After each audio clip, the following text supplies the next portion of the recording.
Dear students, today we are going to discuss and learn about the most vital part in English grammar, that is tenses. Can you see the word tenses? The very word tense means tension. Here tension doesn't mean that somebody is suffering from the mental tension or the tension only because of blood pressure. Tension means, can you see the rubber band here? If we expand it becomes in a tension position, you can say. So tension means it is stretched, expanded, widened. So my point of telling here, a very single word, but how it is going to be stretched. So here you see the word here. Look at the following sentences. I go to school every day. Boys are playing there. He bought an umbrella. I have seen this film. The sun rises in the east. Let us highlight the words, particularly verb here. The word go, are playing, bought, have seen, rises. So the words which I underlined here, those words are verbs. And those verbs are in different forms, you can say. Go here is in present form. Are playing, are is in present and playing is in present participle. The word bought is in past form. Have, your present. Seen is in past participle form. The word rises is in present form. So my point of telling here, in the following sentences, the highlighted words which I have underlined here, they are called the verbs. The verbs are in different forms.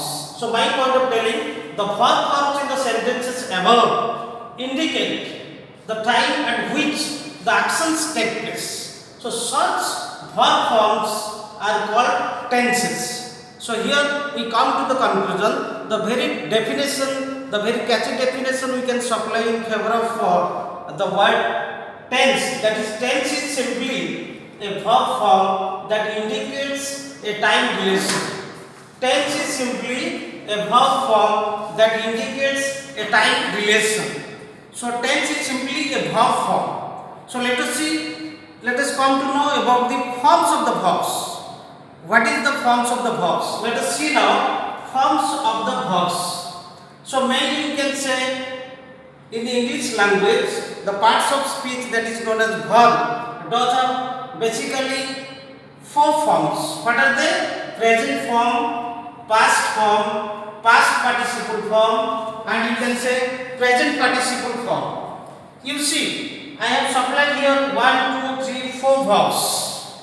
Go, present, past went, past participle gone, and present participle going. Similarly, let us see now come, came, come, coming. See, saw, seen, seen. Give, gave, given, giving. So these are the different forms of different verbs which I have written here. So my point of telling, see that these verbs written above, particularly in these patterns, are separate verb forms for present tense and past tense. What do you see?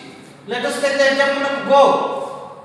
The word go here is in present form and went is in past form, but gone is in past participle form. So my point of telling, the verbs, they do have separate forms for present tense and past tense. There is no future form of the verb. That's why most of the modern grammarians rightly say that in English there is no third tense, there is no future tense. So far as the forms of the verbs are concerned here, we do have specific form for the verb, that is present form, past form. As there is no third form, or you can say eye contact.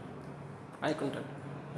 As there is no future form, or particularly the future form of the verb, that's why in English there is no future tense or third tense in English. We do have only two kinds of tenses. One is present tense, another is past tense. Once again I would like to remind you, so far as the forms of the verbs are concerned, there are separate verb forms for present tense and past tense.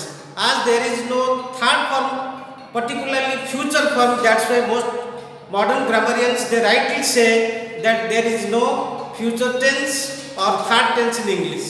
Here you must be thinking that what about the future? What about the future? Earlier we have read, no, that future has not gone anywhere else. That future has not gone anywhere else. Rather, what we will do? How can we express? How can we express the future tense or future time? You know, in English there is one time. Time has three broad divisions: present time, past time, and future time. And that future time we can express by using the modal like shall or will, and also some of the other future time references that we will discuss later on.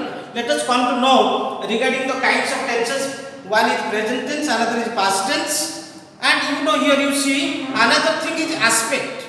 Another thing is aspect. Without aspect we cannot learn. So let us see now the tense and aspect. Here you see aspect is related to the manner in which an action is expressed by the verb form is looked up. So here we can say each tense has four aspects. Each tense has four aspects. What are they? Number one is simple. Number two, progressive or continuous. Number three, perfect or perfective. Number four is perfect continuous, or you can say perfect progressive, or you can say perfect continuous. You can say like this. There are four aspects in English, and tense wise if we discuss, we will find. Suppose let us take the example of present tense. Present tense has four aspects: present simple, present progressive, present perfect, present perfect progressive. Similarly, past tense, let us see now: past simple, past progressive, past perfect progressive. Of course, future tense is not there, but future time we will go on analyzing about the future time.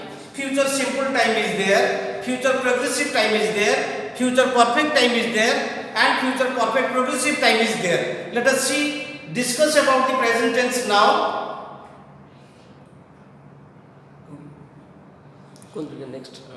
Next video present बंद हाँ बंद so